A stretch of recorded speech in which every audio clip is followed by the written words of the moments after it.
نعمتوں میں سب سے بڑی نعمت ایمان اور اسلام کی توفیق اور ہدایت۔ آنکھ کا برا ہو جانا، بد نگاہی، بد نظری زنا کی پہلی سیڑھی ہے۔ آنکھ کتنی بڑی نعمت ہے، کیسی بڑی نعمت ہے، اندھے سے پوچھئے۔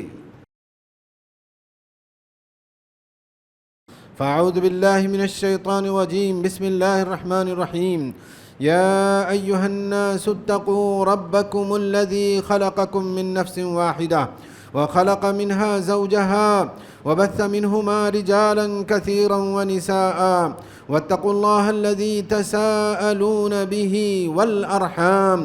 إن الله كان عليكم رقيبا يا أيها الذين آمنوا اتقوا الله حق تقاته ولا تموتن إلا وأنتم مسلمون يا أيها الذين آمنوا اتقوا الله وقولوا قولا سديدا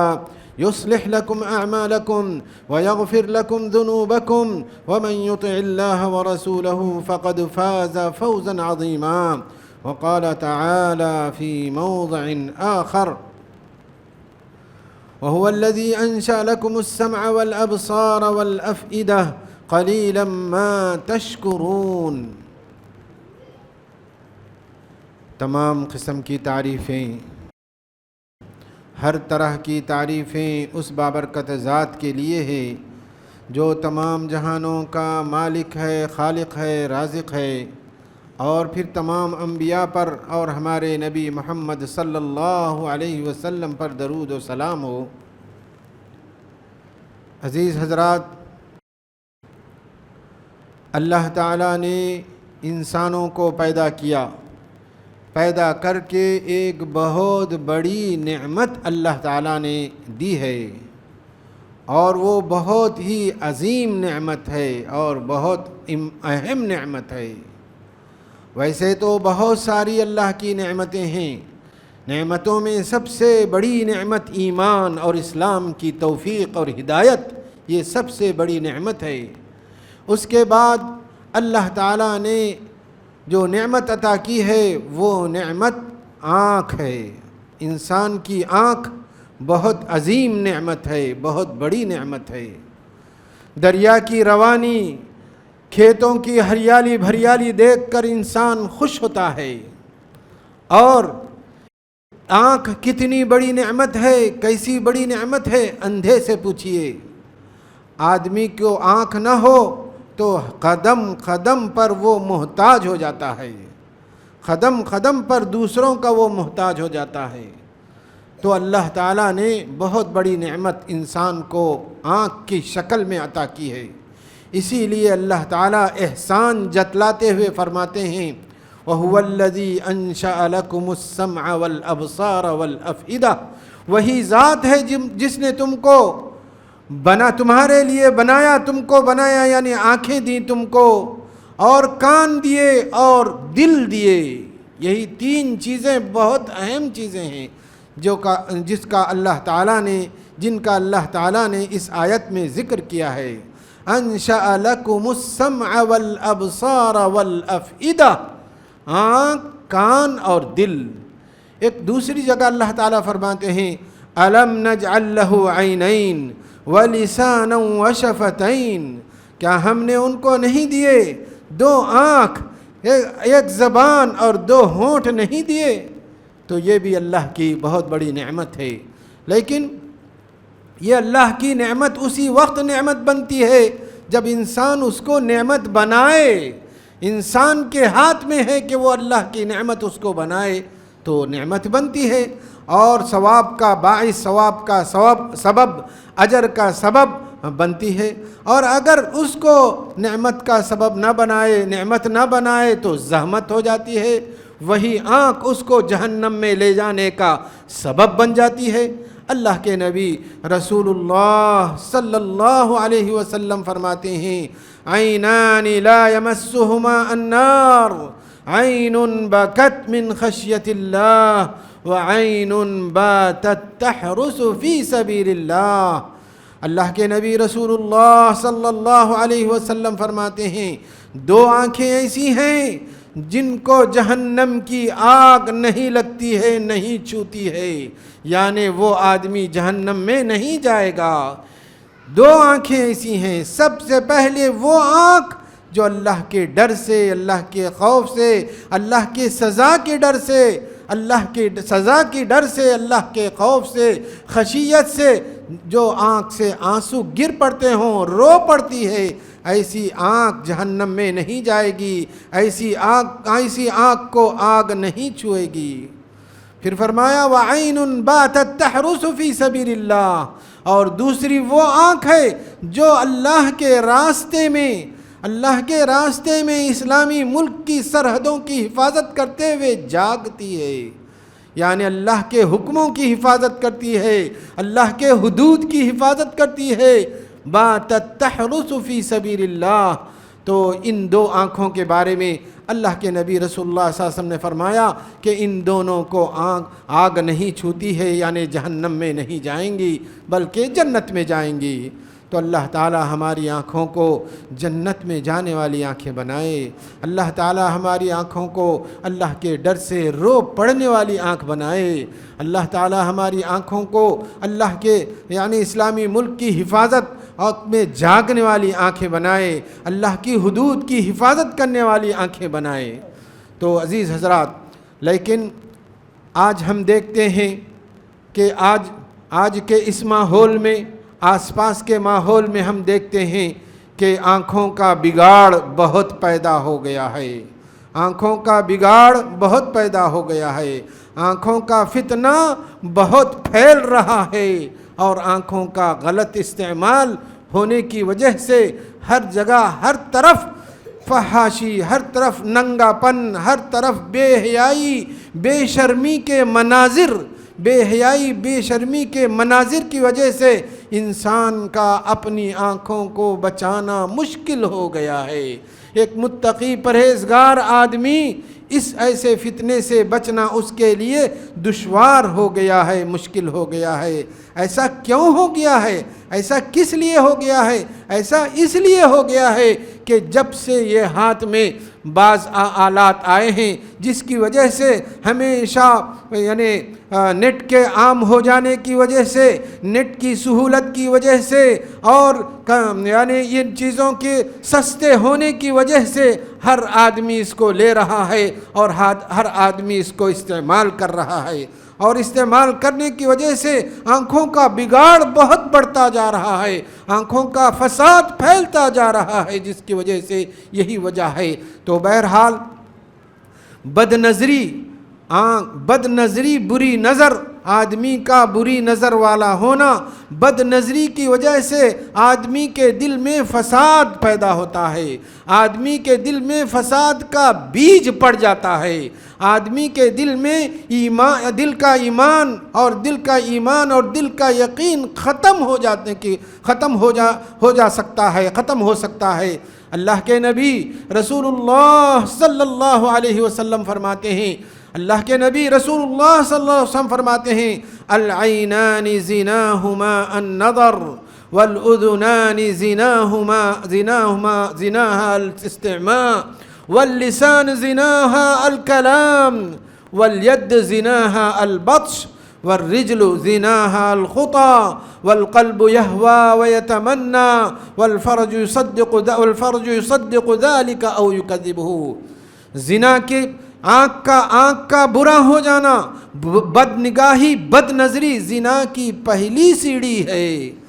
اب جب آدمی بری نظر اس کی بری ہو جاتی ہے، بد نظر ہو جاتا ہے، تو اب زنا کی سیڑھیوں پر چڑھتے چڑھتے زنا کر بیٹھتا ہے۔ اسی لیے اللہ کے نبی رسول اللہ صلی اللہ علیہ وسلم نے اس حدیث میں فرمایا العینان زناہما النظر، دونوں آنکھیں ان کا زنا دیکھنا ہے، دونوں کان ان کا زنا سننا ہے، زبان اس کا زنا بات کرنا ہے، ہاتھ اس کا زنا پکڑنا ہے، اور پیر اس کا زنا کی طرف چلنا ہے، اور دل تمنا کرتا، آرزو کرتا، خواہش کرتا، آخر میں شرمگاہ اس عمل کو پورا کرتی ہے یا نہیں کرتی ہے۔ تو بہرحال ویسے تو بہت سارے گناہ ہیں چوری بھی ہے، آدمی چوری بھی کرتا ہے، آدمی چوری بھی کرتا ہے۔ تو جب چوری کرتا ہے آدمی تو آنکھ بھی اس کی چوری کرتی ہے، ہاتھ بھی چوری کرتی ہے، آدمی کا پورا جسم اس میں لگتا ہے، جبھی تو کوئی کام پورا ہوتا ہے، چاہے وہ نیکی کا کام ہو چاہے وہ برائی کا کام ہو۔ آدمی کی سوچ، آدمی کا دل و دماغ، دل و جگر، پورے اعضاء اس میں لگتے ہیں، تبھی تو وہ کام پورا ہوتا ہے۔ لیکن آپ صلی اللہ علیہ وسلم نے زنا کے بارے میں، آنکھ کے بارے میں شروع کیا، زنا کے بارے میں ایک ایک عضو کو گنوایا، ایک ایک عضو کو بتلایا، آنکھ، کان، ہاتھ، پیر، یہ سب کیوں بتلایا آپ صلی اللہ علیہ وسلم نے؟ اسی لیے بتلایا ہے کہ اس میں آنکھ کا سب سے بڑا رول ہوتا ہے، آنکھ کا سب سے بڑا سبب آنکھ بنتی ہے۔ اسی لیے اللہ کے نبی رسول اللہ صلی اللہ علیہ وسلم نے فرمایا۔ بہرحال آنکھ بد نظری فساد کا بیج بوتی ہے، بد نظری دل سے ایمان و یقین کو ختم کرتی ہے۔ اسی طرح بد نظر آدمی کبھی سیر نہیں ہوتا ہے، بد نظر آدمی کبھی سیر نہیں ہوتا ہے۔ مطلب یہ ہے کہ آدمی بری نظر جب کسی پر ڈالتا ہے، فوٹو، فحش، ننگی فوٹو، ننگی تصویر پر جب پہلی نظر ڈالتا ہے تو پھر دوسری مرتبہ نظر ڈالتا ہے اس امید میں کہ اس کی دوسری نظر ڈالنے سے پیاس بجھے گی، لیکن اس کی پیاس بجھنے والی نہیں ہے، اس کی پیاس بجھتی نہیں ہے۔ پھر تیسری نظر ڈالتا، چوتھی نظر ڈالتا، پانچویں نظر ڈالتا، دیکھتا ہی دیکھتا ہے، لیکن اس کی پیاس کبھی نہیں بجھتی ہے۔ یہ ایسی بھوک ہے جو کبھی مٹتی نہیں، یہ ایسا ہوس کا دریا ہے جس کا کوئی کنارہ نہیں ہے۔ تو اس طرح آدمی دیکھتا ہے، گھور کر دیکھتا ہے، آنکھیں پھاڑ کر دیکھتا ہے، لیکن اس کی پیاس بجھتی نہیں، دیکھنے کی پیاس بجھتی نہیں، اور اس کا ٹائم، اس کا وقت ضائع ہوتا ہے، اس کا ہیلتھ ضائع ہوتی ہے، اس کی آنکھ کی روشنی ختم ہو سکتی ہے۔ ان سب سے پہلے اس کا دین و ایمان بھی ختم ہو سکتا ہے، یقین بھی ختم ہو سکتا ہے، لیکن آدمی کی آنکھ کی پیاس بجھتی نہیں۔ بہرحال اسی طرح بد نظری زخم کو ہرا کرتی ہے، بد نظری زخم کو ہرا کرتی ہے، کیونکہ آدمی کا جب بری نظر کسی فوٹو پر، کسی ننگی فوٹو پر نظر ڈالتا ہے تو سب سے پہلے دل میں کھٹک پیدا ہوتی ہے، بری کھٹک پیدا ہوتی ہے، بری کھٹک سے بری سوچ پیدا ہوتی ہے، بری سوچ سے بری شہوت پیدا ہوتی ہے، بری شہوت سے برا ارادہ پیدا ہوتا ہے۔ تو اس طرح سے دل میں کھٹک پیدا ہوتی ہے، اور وہ کھٹک کبھی ختم ہونے والی نہیں، وہ کھٹک سوچ میں بدلتی ہے، پھر وہ سوچ شہوت میں بدلتی ہے، پھر وہ شہوت ارادے میں بدلتی ہے، تو آدمی جو یعنی گناہ میں ملوث ہونے لگتا ہے۔ اور سب سے پہلے جب کسی پر نظر ڈالتا ہے، نامحرم عورت پر، اور نہیں دیکھنی جس چیز کی دیکھنا نہیں ہے، غلط ننگی فوٹو پر نظر ڈالتا ہے تو پہلے اس کے دل میں جلن پیدا ہوتی ہے، پھر دوسری مرتبہ ڈالتا ہے تو یہ سمجھتا ہے کہ یہ جلن سے اس کو ٹھنڈا محسوس ہوگا، یہ جلن اس کی ختم ہو جائے گی، لیکن جلن اس کی کبھی بھی ختم نہیں ہوتی ہے۔ دوسری نگاہ سے بھی پھر جلن میں اور اضافہ ہوتا ہے، تیسری نگاہ سے اور جلن میں اضافہ ہوتا ہے، یہاں تک کہ وہ جلتا ہی رہتا ہے اور ہوس کی آگ میں بھنتے رہتا ہے، ہوس کی آگ میں جلتا رہتا ہے، ٹینشن میں رہتا ہے، اس کا دل اور خیال ایک جگہ نہیں لگتا ہے، اور وہ ایسا آدمی ہو جاتا ہے کہ ہمیشہ ٹینشن میں رہتا ہے۔ اسی طرح جو آدمی بد نظر ہو جاتا ہے تو وہ اس سے نیک عمل کی توفیق چھن جاتی ہے، کیونکہ اس کی کئی مثالیں ہم دیکھتے ہیں۔ رات کو دیکھتا رہا یہاں تک کہ غلط چیزیں دیکھتا رہا، دیکھ کر سو گیا تو صبح کی فجر کی نماز وہ چھوٹ جاتی ہے اس کی، کیونکہ غلط نگاہ، بد نظری، بد مناظر، بری چیزیں دیکھتا رہا، ٹائم بھی ضائع کرتا رہا، اپنے آپ کو ضائع کرتا رہا، یہاں تک کہ نماز کو بھی، فجر کی نماز بھی اس سے چھوٹ گئی، تو اس سے نیک عمل کی توفیق بھی چھین جاتی ہے۔ اسی طرح آدمی جب برا نظر ہوتا ہے، علامہ حافظ ابن قیم رحمۃ اللہ علیہ فرماتے ہیں کہ آدمی جب بری نظر اس کی ہو جاتی ہے، بری نظر سے دیکھتا ہے، تو بری نظر اس ابلیس کے زہریلی تیروں میں سے ایک تیر ہے۔ جیسا زہریلا تیر کسی کی طرف، کسی کے جسم میں لگ جائے تو وہ زہر پھیلتا رہتا ہے یہاں تک کہ اس کی موت ہو جاتی ہے۔ بالکل اسی طرح جب آدمی کی نظر بری ہو جائے تو اس کا دین و ایمان ختم ہوتا ہے، اس کا زہر پورے جسم میں پھیلتا ہے، پورے جسم میں پھیل کر اس کا دل و ایمان سے یقین کو ختم کرنے لگتا ہے۔ سب سے پہلے حملہ ایمان پر ہوتا ہے اور اس کا ایمان و یقین ختم ہونے کا امکان ہے۔ تو بہرحال علامہ ابن قیم رحمۃ اللہ علیہ فرماتے ہیں کہ جب آدمی بری نظر کا تیر جب کسی پر پھینکتا ہے، کسی برے منظر پر پھینکتا ہے، تو وہ سمجھتا سب سے پہلے اس تیر کا شکار وہی ہوتا ہے، اس تیر سے اسی کو زخم پہنچتا ہے، اس تیر سے اسی کو نقصان پہنچتا ہے، اس تیر کی وجہ سے اسی کا دین و ایمان برباد ہوتا ہے، اس کا وقت برباد ہوتا ہے اور اس کی صحت برباد ہوتی ہے۔ تو سب سے پہلے وہی اس کا یعنی مقتول بنتا ہے۔ تو بہرحال اپنی نظروں کی حفاظت کرنا چاہیے، اپنی نگاہوں کی حفاظت کرنا چاہیے۔ آدمی جب بری نظر آدمی کی ہو جاتی ہے، جب بد نظر بن جاتا ہے تو اس کے دل میں حسرت و افسوس بڑھنے لگتا ہے، کیسے؟ اس کی مثال اس کو اس طرح سمجھایا جا سکتا ہے کہ آدمی جب بری چیز پر دیکھتا ہے تو اس کا مطلب ہے کہ اس کے پاس جو چیز ہے اس سے مطمئن نہیں ہوتا ہے، اس کے پاس جو بیوی ہے اس بیوی کے پر سے اطمینان، اس کے دل کا اطمینان کیا ہو جاتا ہے؟ ختم ہو جاتا ہے، اور موجود چیز ہے جو اس کے پاس موجود ہے، وہ موجود چیز کے اوپر سے اس کا دل اچاٹ ہو جاتا ہے، جو موجود نہیں ہے اس کے لیے ہوس کرنے لگتا ہے، خواہش کرنے لگتا ہے، جو چیز نہیں ہے اس کے پیچھے پڑتا ہے، اور جس کے پیچھے پڑتا ہے وہ کبھی اس کو حاصل نہیں ہوتی ہے۔ اگر کسی طرح حرام میں پڑ جائے تو لیکن اس کی پیاس بجھنے والی نہیں ہے، ہوس بجھنے والی نہیں ہے۔ تو اس طرح سے حسرت اور افسوس، ہائے ملی نہیں، ہائے چیز وہ ملی نہیں، یہی اس کے دل میں حسرت افسوس بڑھتا ہی جاتا ہے، حسرت و افسوس اس کے دل سے ختم نہیں ہوتا۔ حسن بصری رحمت اللہ علیہ فرماتے ہیں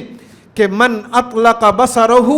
کثر اسفہ، جس نے اپنی نظر کو، اپنی نگاہ کو بے لگام چھوڑ دیا، لگام نہیں لگایا، روک نہیں لگایا، ٹوک نہیں لگایا، اپنی نظر کو بے لگام چھوڑ دیا، آزاد چھوڑ دیا، جہاں چاہے، جس کو چاہے، جب چاہے، جیسا چاہے دیکھ رہا ہے۔ حالانکہ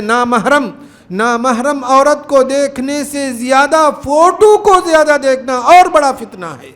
فوٹو کو زیادہ دیکھنا اور زیادہ فتنہ ہے۔ تو جو شخص اپنی نگاہ کو آزاد چھوڑ دیتا ہے، بے لگام رکھ دیتا ہے، بے لگام چھوڑ دیتا ہے، کثر اسفہ،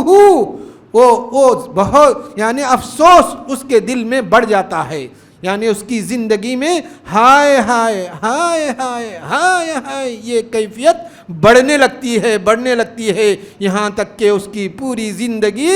ہائے ہائے ہائے ہائے ہائے ہائے ہو جاتی ہے۔ ہمیشہ اٹھتے بیٹھتے افسوس ہی افسوس کرتے رہتا ہے۔ کیونکہ اس کی دل کی کیفیت کیسی ہوتی ہے؟ اس کی دل کی کیفیت دیکھتا ہے، دل ترستا ہے، ہاتھ نہیں پہنچتا ہے، ایسا یہ کیفیت اس کی ہو جاتی ہے کہ ترستا ہے لیکن وہ چیز اس کے قابو میں اس کے کنٹرول میں، اس کے قابو میں نہیں آتی ہے، جس کی وجہ سے وہ افسوس میں بڑھنے لگتا ہے، افسوس کے دریا میں آگے بڑھنے لگتا ہے۔ تو بہرحال جو اپنی نگاہ کو جس نے بری بنا لیا، اپنی نگاہ کو جس نے بری بنا لیا، اس کے دل میں حسرت و افسوس بڑھنے لگتا ہے اور اس کی زندگی ہمیشہ ہائے ہائے کی زندگی ہونے لگتی ہے۔ تو بہرحال اسی طرح اللہ کے نبی رسول اللہ صلی اللہ علیہ وسلم کی ایک دعا ہے، آپ صلی اللہ علیہ وسلم کی دعاؤں میں سے ایک دعا ہے، اللہم انی اسألک نفسا بک مطمئنہ تؤمن بلقائک وتقنع بعطائک وترضى بقضائک۔ بڑی پیاری دعا ہے۔ اس دعا میں اللہ کے نبی رسول اللہ صلی اللہ علیہ وسلم فرماتے ہیں، اے اللہ میں تجھ سے ایسا نفس مانگتا ہوں، ایسا دل مانگتا ہوں، ایسا نفس مانگتا ہوں، تؤمن بلقائک، تجھ سے ملاقات کا یقین رکھنے والا دل، تجھ سے ملاقات کا یقین رکھنے والا دل، آخرت میں تجھ سے ملاقات کا یقین رکھنے والا دل مانگتا ہوں، ایسا نفس مانگتا ہوں، تؤمن بلقائک وترضى وتقنع بعطائک، اور دو زندگی میں تو نے جو کچھ نعمتیں دی ہیں اس پر میں بس کر لوں، یعنی قناعت کروں، قانع ہو جاؤں، نہیں میں اسی پر قانع ہوں اور اسی پر مجھ کو بس ہے، اللہ نے بہت دیا ہے، شکر کرنے والا نفس اور قناعت کرنے والا نفس میں مانگتا ہوں۔ پھر فرمایا وَتَرْضَىٰ بِقَضَائِكَ، اور ایسا نفس جو تیرے فیصلے، تیری تقدیر، تو نے میرے نصیب میں جو کچھ لکھ دیا ہے اس پر راضی رہنے والا دن، راضی میرے نصیب میں، میری قسمت میں جو کچھ لکھ دیا ہے اس پر راضی رہنے والا نفس، راضی رہنے والا دل مانگتا ہوں۔ لیکن جو شخص اپنی نگاہ کو بری بنا لیتا ہے، اپنی نظر کو بری بنا لیتا ہے، تو جو چیز ہے اس پر اطمینان نہیں رہتا، اور جو چیز نہیں ہے اس کی خواہش اس کو پیدا ہو جاتی ہے، اور وہ ایسی خواہش پیدا ہوتی ہے، شدید خواہش پیدا ہے، اس کے پیچھے بھاگتا ہے، دوڑتا ہے، کوشش کرتا ہے، حالانکہ اس سے زیادہ، اس سے بڑی نعمت اس کے گھر میں موجود ہے، اس سے بڑی نعمت اس کے پاس ہے، لیکن اس کو دیکھتا نہیں اور اس پر قانع نہیں۔ تو بہرحال اللہ کے نبی رسول اللہ صلی اللہ علیہ وسلم کی یہ دعا بڑی پیاری دعا ہے۔ اسی طرح ابن عباس رضی اللہ عنہ فرماتے ہیں کہ ان للحسنۃ ضیاء فی الوجہ ان للحسنۃ ضیاء فی الوجہ ونورا فی القلب ان للحسنۃ ضیاء فی الوجہ ونورا فی القلب وقوۃ فی الجسم وقوتاً فی الجسم ومحبتاً فی الخلق فی قلوب الخلق۔ آدمی جب نیکی کرتا ہے تو نیکی کرنے کی وجہ سے اس کے چہرے پر روشنی آتی ہے، یعنی اس کا چہرہ روشن چہرہ ہو جاتا ہے، وَنُورًا فِي الْقَلْبِ، اور اس کے دل میں نور پیدا ہو جاتا ہے، اور وَسِعَةً فِي الرِّزْقِ، اور اس کا رزق کشادہ ہو جاتا ہے، اس کی روزی روٹی میں برکت اللہ تعالیٰ فرماتے ہیں نیک اعمال کرنے کی وجہ سے اور اپنی آنکھ کو، نگاہ کو نیچی کرنے کی وجہ سے۔ پھر فرمایا وَمُحَبَّةً فِي قُلُوبِ الْخَلْقِ، مخلوق لوگوں کے دلوں میں اس کی محبت اللہ ڈالتے ہیں کیونکہ نیک آدمی ہے، نیک اعمال کرنے والا آدمی ہے۔ اسی طرح جو آدمی برائی کرتا ہے، جس کی نظر بری ہو جائے سب کچھ اس کا برا ہو جاتا ہے، جس کی نظر بری ہو جاتی ہے اس کا دل بھی برا، اس کی سوچ بھی بری، اس کی ہر چیز بری ہو جاتی ہے۔ تو جب اس کی نظر بری ہو جاتی ہے تو چہرے پر کالا سیاہی اس کی چہرے پر لپٹ جاتی ہے، وَظُلْمَةً فِي الْقَلْبِ، اور اس کے دل میں اندھیرا چھا جاتا ہے، وَنَقْصًا فِي الرِّزْقِ، روزی روٹی میں کمی آ جاتی ہے، برکت ختم ہو جاتی ہے، روزی روٹی میں برکت ختم ہو جاتی ہے۔ پھر فرمایا وَوَهْنًا فِي الْبَدَنِ، اور اس کے بدن میں، جسم میں کمزوری آ جاتی ہے، اور فرمایا وَبُغْضَةً فِي قُلُوبِ الْخَلْقِ، لوگوں کے دلوں میں بغض، نفرت پیدا ہوتی ہے ایسے آدمی سے، کہ ایسا آدمی، برا آدمی سے سب لوگ دور بھاگتے ہیں، نفرت کرنے لگتے ہیں۔ تو بہرحال اسی طرح جو آدمی جس کی نظر بری ہو جائے، جو بد نظر ہو، اللہ تعالیٰ کی غیرت اور اللہ تعالیٰ کا غصہ بھڑک اٹھتا ہے ایسے آدمی سے، ایسے عمل سے اللہ کا غصہ اور اللہ کی غیرت بھڑک اٹھتی ہے۔ اللہ کے نبی رسول اللہ صلی اللہ علیہ وسلم فرماتے ہیں انا غیور واللہ اغیر منی ومن غیرتہ حرم الفواحش ما ظہر منها وما بطن، میں بہت غیرت مند ہوں اور اللہ تعالیٰ مجھ سے بھی زیادہ غیرت مند ہیں، اور اپنی غیرت مند یعنی اللہ غیرت مند ہونے کی وجہ سے ہی اللہ نے ظاہر اور باطن کی جو برائیاں ہیں ان برائیوں کو اللہ نے حرام کیا ہے۔ تو جو بری نظر ہوتی ہے جس کی اور جو بد نظر ہو جاتا ہے، اللہ کے غصے کو وہ بھڑکاتا ہے اور اللہ کا غصہ اس پر بھڑک اٹھتا ہے۔ تو بہرحال تو اس طرح سے بری نظر کے اتنے نقصانات ہیں، روزی روٹی میں کمی آ جاتی ہے، بدن میں کمزوری آ جاتی ہے، لوگوں کے دلوں میں نفرت پیدا ہو جاتی ہے اور اس کا چہرہ سیاہ کالا ہو جاتا ہے اور اس کے دل میں تاریکی اندھیری پیدا ہو جاتی ہے۔ تو یہ سارے نقصانات ہیں۔ اس کے علاوہ بہت سارے نقصانات ہیں، معاشی نقصانات، سوشل نقصانات بھی ہیں۔ سوشل یعنی اس کے تعلقات خراب ہو جاتے ہیں، آپس کے تعلقات خراب ہو جاتے ہیں، ایک دوسرے سے بات کرنے لگے، نامحرم عورت سے بات کرنے لگے تو جو اس کی بیوی ہے اس سے ناراض ہو جاتی ہے، جو اس کی بیوی اس سے ناراض ہوتی ہے، وہاں سے اس کے تعلقات بگڑنے لگتے ہیں۔ تو بہت ساری خرابیاں، سوشل نقصانات، اسی طرح اکنامک یعنی اقتصادی نقصانات، اس کے روزی روٹی میں برکت اٹھ جاتی ہے، برکت ختم ہو جاتی ہے۔ اسی طرح ہیلتھ کا نقصان، اس کے جسم میں کمزوری آ جاتی ہے، یہ ساری چیزیں پیدا ہوتی ہیں۔ بہرحال اللہ تعالیٰ مجھے بھی آپ کو بری نظر سے بچائے اور اپنی نظروں کی حفاظت کرنے کی توفیق عطا فرمائے۔ سب سے پہلے جس کی نظر جو بری ہو جائے اس کا علاج یہ ہے کہ اگر وہ شادی شدہ نہیں ہے تو فوراً کیا کر لے، وہ اپنی شادی کر لے، اور اگر شادی شدہ ہے تو اس کو کیا کرنا چاہیے، اپنی نگاہ کو پست کرنا چاہیے، اپنی نگاہوں کو نیچے کرنا چاہیے۔ اللہ تعالیٰ فرماتے ہیں قُل لِّلْمُؤْمِنِينَ يَغُضُّوا مِنْ أَبْصَارِهِمْ وَيَحْفَظُوا فُرُوجَهُمْ ذَلِكَ أَزْكَىٰ لَهُمْ إِنَّ اللَّهَ خَبِيرٌ بِمَا يَصْنَعُونَ، مومنین سے کہہ دیجئے اپنی نگاہوں کو پست کریں، اور اپنی شرمگاہوں کی حفاظت کریں، نگاہوں کو پست کریں، شرمگاہوں کی حفاظت کریں۔ وَقُلْ لِلْمُؤْمِنَاتِ، مومنات عورتوں سے بھی کہیے کہ مومنات عورتیں بھی نامحرم مردوں سے باتیں نہ کریں، نامحرم مردوں کو نہ دیکھیں، اور نامحرم کی فوٹو بھی نہ دیکھیں، فوٹوؤں کا البم بھی نہ دیکھیں کہ انہوں فلاں ہیں، شادی کے البم یہ بھی نہ دیکھیں، کیونکہ یہ ساری چیزیں گناہ میں داخل ہیں۔ تو وَقُلْ لِلْمُؤْمِنَاتِ يَغْضُضْنَ مِنْ أَبْصَارِهِنَّ، مومنات سے کہہ دیجئے، مومنات عورتوں سے کہہ دیجئے کہ اپنی نگاہوں کو پست کریں اور اپنی شرمگاہوں کی حفاظت کریں۔ تو اللہ تعالیٰ نے نگاہوں کی پستی کو شرمگاہوں کی حفاظت سے جوڑا ہے۔ ذَلِكَ أَزْكَىٰ لَهُمْ إِنَّ اللَّهَ خَبِيرٌ بِمَا يَصْنَعُونَ، یہ ان کے لیے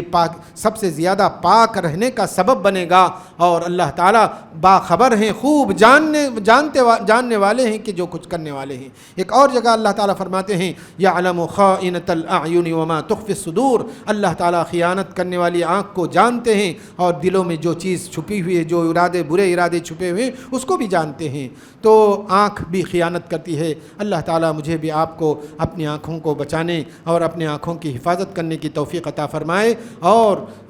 ہمیں نیک اعمال کرنے کی توفیق عطا فرمائے، خاص طور ایسے موقع پر جس میں کہ جو ہے یہ سیلاب، طوفان، بے حیائی کا طوفان، بے حیائی کا سیلاب، بے شرمی اور ننگے پن کا سیلاب ہر طرف بڑھتا جا رہا ہے، کیا مرد کیا عورت، کیا بچہ کیا بوڑھا، ہر ایک اسی میں لگا ہوا ہے، ہر ایک اپنی آنکھوں کو لے جا کر اسی میں چپکا دیا ہے اور اپنی انگلیوں کو اسی میں لگا رہا ہے، اپنی آنکھوں کو اسی میں لگا رہا ہے۔ اللہ ماشاءاللہ، اللہ نے جس کو توفیق دی ہے وہ ان چیزوں سے بچا ہوا ہے اور ان گناہوں سے بچا ہوا ہے۔ اللہ تعالی ہم کو ایسے لوگوں میں شامل کرے جو ایسی تمام گناہوں سے محفوظ رہیں، اپنی آنکھوں کو حفاظت کرنے والے بنائے اور اپنی انگلیوں کو بھی حفاظت کرنے والے اللہ تعالی ہمیں بنائے۔ وآخر دعوانا ان الحمد للہ رب العالمین۔